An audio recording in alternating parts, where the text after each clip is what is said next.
Denise Reed Lamoreaux has 30 years of experience in learning and development, marketing and communications, leadership, and diversity and inclusion. She's won over 40 international awards for her efforts and is a sought-after speaker across the globe. One of her career highlights was presenting at Copenhagen 2021, the world's largest human rights conference, on the topic of transgender rights in the workplace. Very important topic. Denise is currently the Director of Equity and Belonging at Zillow, which is funny because I'm sitting in a real estate office, one of my clients' real estate offices right now, so I'm very familiar with Zillow. And she consults regularly with AARP, Parity.org, Valuable 500, Inside Out, Textio, and Hispanic Promise. She's the former president of SUNY Gionesco's Alumni Association and is active in her community, supporting Western New York Cystic Fibrosis Organization and NY's Warrior Alliance. So for now, I'd like to bring on Denise. Denise, welcome. Thank you so much. I'm very excited to be here. And Sunny is a hard act to follow. I will say that for sure. I think you'll be fine. But you're right. She's great.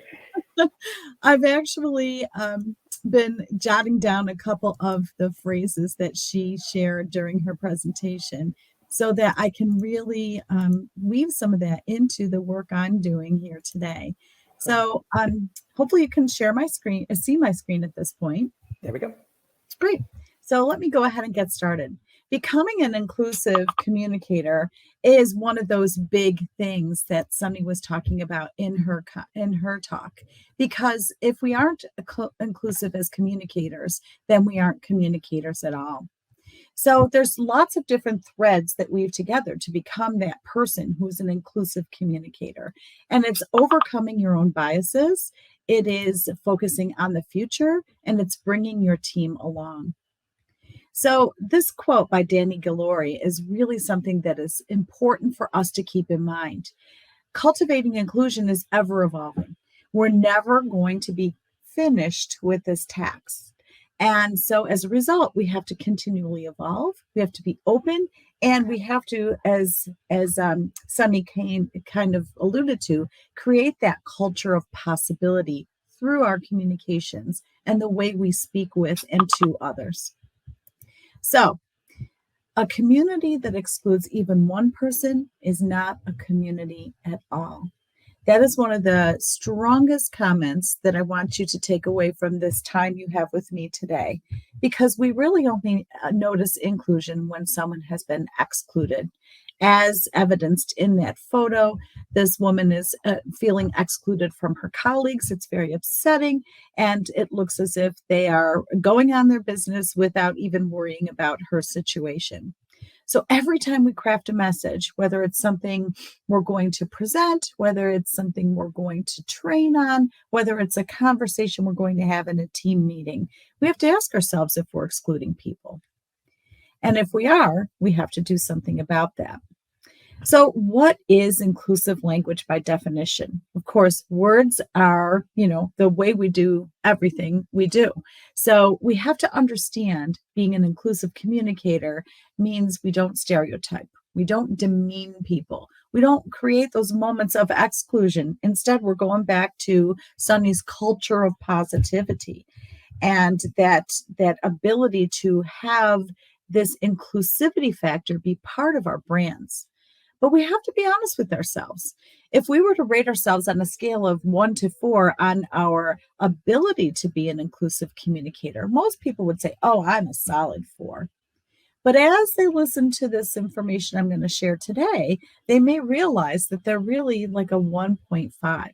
And that is not meant to be in any way detrimental towards the individual or to put them down or demean them, but it is a reality.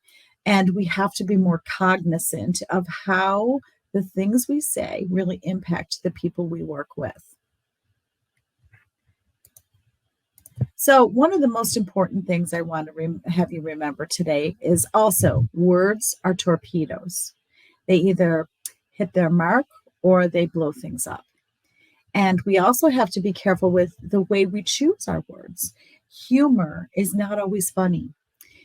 Across cultures, across generations, in different scenarios, we find ourselves in a situation where somebody says something that is off color and it can be extremely offensive. And it does disinclude some of the people that they were trying to communicate with. So words are torpedoes. We can't have that culture of possibility if we're constantly blowing things up. We can't really represent our company's brand if we're not thinking before we speak. And to communicate inclusively, we have to really think before we do speak, as I just said, and understand what it is that the message will be to that person who is receiving it.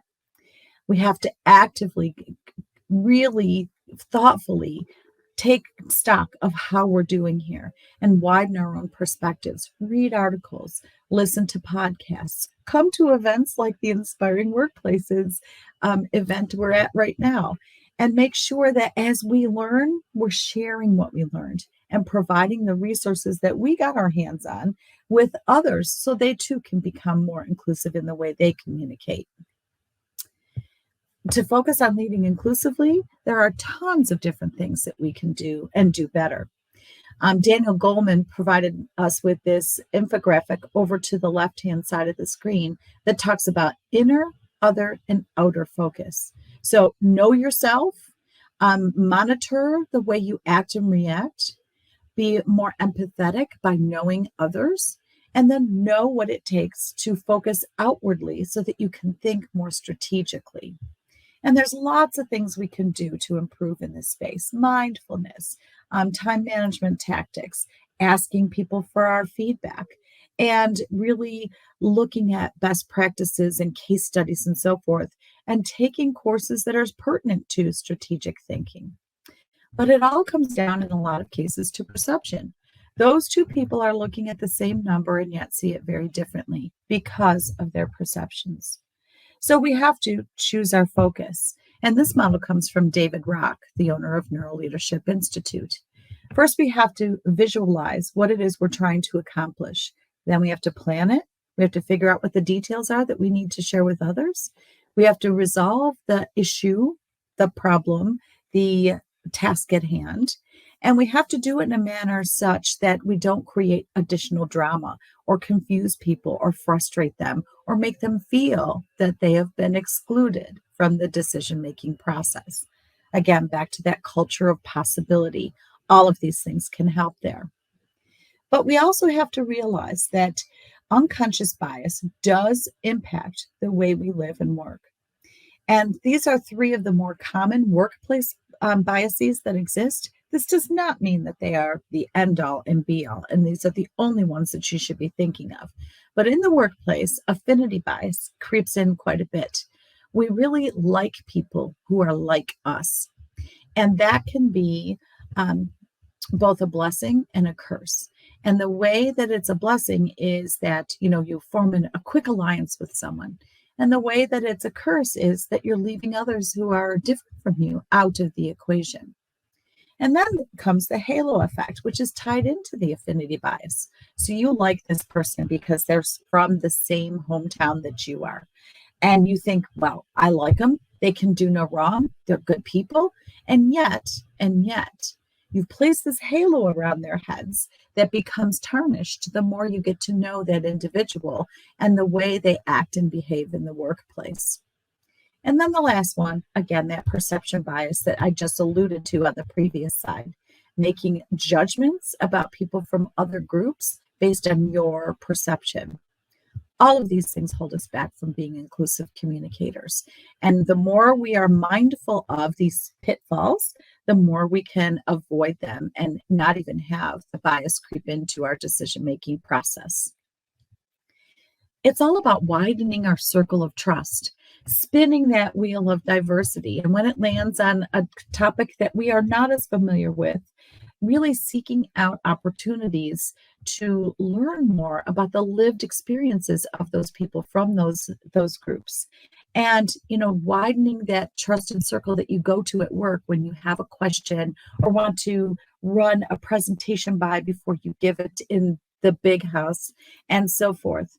And it's really getting beyond just what we can see on the surface of an individual when we first meet them, and understanding more about how their heritage impacts their lived experiences and how you can better work with them now that you have a greater understanding of what their needs are and what their expectations are, and what really makes them feel successful, valued, and appreciated. The belonging factor continues to be extremely important to us as we move through post-pandemic worlds and really figure out how to work in a hybrid environment, because in many cases, that hybrid solution will remain in place. So how can we be better about meetings and work structure? Well, send out your meeting materials ahead of time. This is really impactful for people from all demographic groups. But think about it, for a person for whom English is not their first language, they're able to look at the materials and figure out, by translating them into their native language, where they need to speak up and speak out during the meeting. This is also helpful for perhaps someone who is low vision. They get a chance to read through the materials beforehand. And for someone who is hard of hearing, they can share this with the person who is going to be the interpreter for them at the meeting, so that the communication flow is more natural. Rotate meeting times if you're in a global team. Don't assume you know more than others by over-explaining concepts they probably already know. Sometimes that's referred to as mansplaining or heap-heating. And let's just all recognize the fact that it is really gender agnostic that these types of situations occur. Reach out to those who are in a work from home setting and do work from home constantly, because we need to understand if they have the right technologies to be able to be full participants and have a meaningful experience. This is especially important if some of your colleagues have a form of disability that needs to be addressed. And of course, in a meeting that's hybrid with people in the room and people on the phones, sometimes there's talking over one another, and someone may make a suggestion that nobody else has heard, but then somebody else picks up that thread later on and mentions that same idea again. And people are like, oh, great idea. But what happens is the originator of that idea kind of gets left behind. So be that person to stand up for your colleague and say, so-and-so is the one who really made that comment first. And really promote active debate. Keep people involved. Pair people up, one who's in the physical room with one who's in the virtual room, and have them work together through instant messaging to come up to it with an answer to a question during a meeting. So you're creating that place, that space, and that culture of possibility. Each of us is responsible for creating belonging moments for our colleagues. It's not up to somebody else to make the new person or the transfer from another department, or even someone who's come back from a leave of sorts, feel like they still belong with the group. It is your responsibility. And there are many ways that you can contribute to helping that person feel like they're valued and appreciated, and that they can be themselves in the workplace. And you see several examples here: making introductions, asking questions about how that person is doing, or saying, you know what, I really like your shirt, or things along those lines. Ask for their opinions in meetings. That might be something you coach them through ahead of time by saying, hey, in the meeting today, I really would like you to speak up on the topic of XYZ, since you have an expertise there. Putting persons on the spot who already feel kind of uncomfortable may not be the right way to do it. So let them know you're going to call on them, and acknowledge their knowledge during the meeting and thank them for their participation. Paying attention, being fully present. I just took a LinkedIn learning course last week called Becoming Indistractable. It was excellent. And that is something I need to focus on myself. We're pulled in so many directions, and we pay continuous partial attention. So be present in the moment. Really engage in the conversation. Share your stories. Let them know that you've had a similar experience in the past. Don't dominate the conversation, but let them know that you can empathize with them because you too have been in that situation. And if you're a leader, delegate. You can delegate to elevate someone's skill sets, of course, but it will also elevate their confidence and their feeling like they are in a place, on a team, with an organization that appreciates them for who they are. And this quote from Pat Wadors that came from her Calling Dibs on Belonging LinkedIn course is really important. What I really wanted was those moments when I felt like I belonged to a team, I matter, and I'm able to be my authentic self. I don't want to be seen as a number, a gender, or an ethnic box. And this is at the heart of becoming that inclusive communicator, ensuring that nobody feels like they are being singled out because they are, different from the rest of the people on the team. Becoming an informed leader is also an important part of being an inclusive communicator. We find ourselves in situations all the time where information is coming at us from multiple directions. But some of the things we need to be able to do is increase our employees and teams' awareness of disability rights, of LGBT plus rights, of ageism, of sexism, of racism, etc., and gendering others and so forth. So it's really important for us to be that communicator, share some of this with them. And what's emerged as really important for us all to be paying attention to are hidden disabilities. 1 in 7 of us lives with a disability, and 80% are invisible. And that's 1 billion people who have a non-visible disability. Some of them disclose, some of them do not. Some of them are comfortable enough to disclose, and others are not. But people often judge others by what they see and conclude what a person can and cannot do. And this is something we all need to move away from. It's another workplace bias. So we have to really pay attention to these opportunities to raise awareness. And October is all about raising the awareness of hidden disabilities as well as visible ones. So think about, as an inclusive communicator, how you can weave some of this into those meetings that you're having with your teams to make everyone understand that your focus is on really bringing them the information so that they can be better people as well. It's all part of that bringing it along that I mentioned in our opening. And so we have to challenge the status quo. The pandemic really changed the way we worked, and it will continue to have ripple effects down the line. You've got the Great Resignation, the global wave of retirement. You've got the resume tsunami from people who walked away from their current roles and are now sending resumes by the thousands to companies that are more attuned to their values and their ideas of working for something that matters.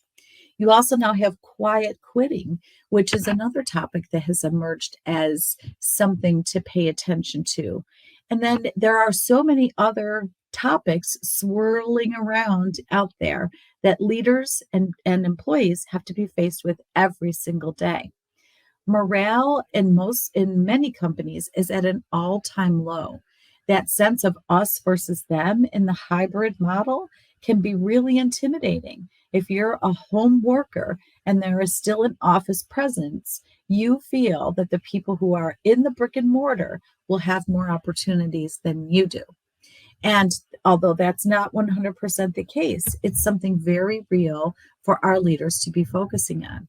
And then bring in generational expectations, cultural expectations, and really think about how that impacts the way a team should work and function and gather together, and understanding those nuances too. And then using correct pronouns, not dead naming people, making sure that there are documented policies in place that you can refer people to in times of need for whatever reason the need initiated from. Teams are dispersed. Everybody comes from a very different background from the next person, and everyone is trying to figure out how this new model will work. If you are in a situation where you are completely virtual, that adds another layer of nuances into it. Does everyone have the right technologies, as I alluded to earlier? Can we bring people together who are in 7 different time zones in an equitable manner so that it isn't one person who's always up at 2 o'clock in the morning? Hybrid teams also have an issue with creating that culture of possibility, that place of belonging. And that's because they oftentimes have never physically met one another. And that brings its own unique set of challenges. And it makes a person wonder, how familiar should I become with this person? How casual can I make the relationship? Is humor going to be appropriate when talking with this individual? And so when you're walking on eggshells a little bit, you don't necessarily feel like you belong. You don't really feel like an inclusive communicator. So it's asking that person what their communication style is. It's, as a leader, reading up on generational workplace expectations. How do they want to be managed? What is a reward to someone from a particular generation? And likewise with cultures, what rewards and recognition will really resonate with people from a particular part of the world? And understanding that is critical, because if you don't get this right, that person is going to feel excluded, or that there was a bias in place when making the decision on what to reward them with.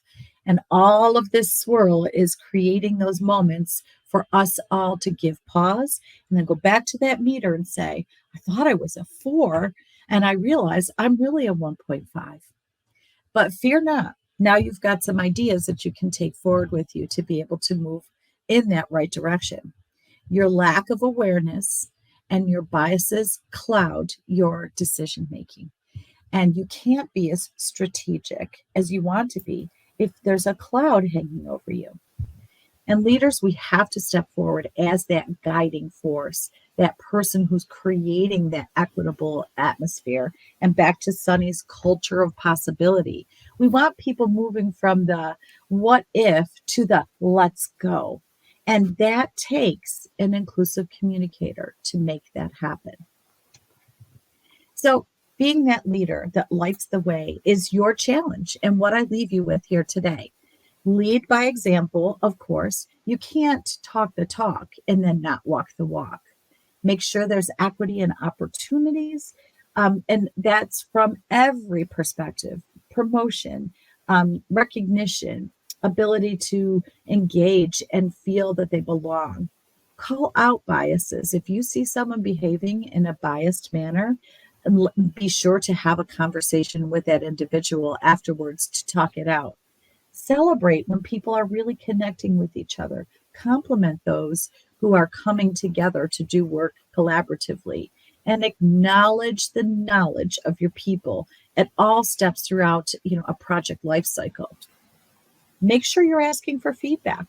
Make sure that people are feeling safe enough to give you that feedback.